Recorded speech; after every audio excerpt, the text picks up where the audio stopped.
Hallelujah, praise the Lord, good morning. இந்த நாளில் ஆண்டவர் இந்த மன்னா சங்கீதம் 34 அதிகாரம் 7 வசனம் வாங்கி படங்க வாசிக்கலாம்.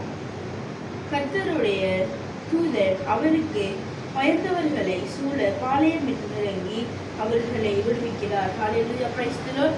நம்ம போன வாரங்கள் முழுவதுமாக நம்ம இதை பத்தி தான் பார்த்துட்டு இருந்தோம்.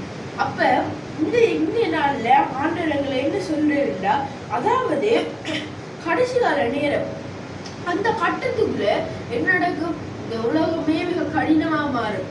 நம்மளை சுற்றி சூழ்ந்திருந்தவங்க எல்லாரும் நம்மளுக்கு எதிரியா மாறுவாங்க. அப்ப அப்படி மாறுற டைம்ல எப்படி எப்படி இருக்கு? நம்ம நம்பி இருந்தோம், இப்படி ஒரு நபர் இவங்களை நம்ம நம்பி இருந்தோமே, இவங்க எல்லாரும் நம்பி இருந்தோம், ஆனா அவங்க ஒரு நாளைக்கு எதிரியா மாறுவாங்க.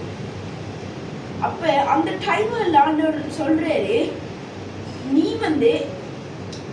கர்த்தருடைய தூதன் அவருக்கு பயந்தவர்களை, அதாவது ஆண்டவருக்கு பயந்த ஆண்டவருக்கு பயந்த ஆண்டவர் தூதன் உரைக்கு பாளையம் விட்டு காப்பாரா. நம்மளுக்கு விரோதமாக எழும்புறவங்க பத்தி நீ காணப்படுத்தவனே, என் ஆண்டவர் சொல்றாரு, நான் உனக்காக ஒரு தூதரை நியமிச்சிருக்கிறேன், அவர் உன்னை பாளையம் விட்டு காப்பாற்றுவார். ஆமென், ஹalleluya. இந்த வசனத்தின் ஊடாகத்தான் இந்த நாள்ல நம்ம இதை கற்றுக்கொள்ளணும். நம்ம செபிக்கணும், அதான் நம்மளுக்கு ஆண்டவருக்கு செய்யணும்.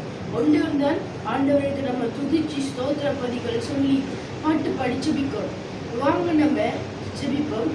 எசப்பா, இந்த நாள் நம்ம எப்ப கொடுத்து செபிக்கிறப்பா, உட கரம் இருக்கட்டும்ப்பா. இந்த வசனத்துல சொன்னபடியப்பா கடைசி கால நேரம், அதாவது கடைசி கால கட்டத்துலப்பா ஏசப்பா, நீ நம்மளுக்காக ஒரு தூதரை நியமிங்கப்பா.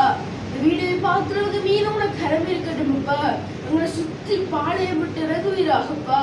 இயேசுவின் நாமத்தினால் ஒப்பு கொடுக்கிறோம். இந்த வீடியோ பார்க்கிறவங்க மீது உன கரம் இருக்கட்டும்ப்பா. ஏசப்பா ஏசப்பா, உண்மை நன்றியோடு ஆராதிக்கிறோம். ஹalleluya. ஏசப்பா, இந்த இனிய நாளை தந்ததுக்காக நன்றியோடு துதிக்கிறோம்ப்பா. இயேசு கிறிஸ்துவின் நாமத்தினால் ஒப்பு கொடுத்து ஜெபிக்கிறோம் நல்ல பிதாவே. ஆமென்.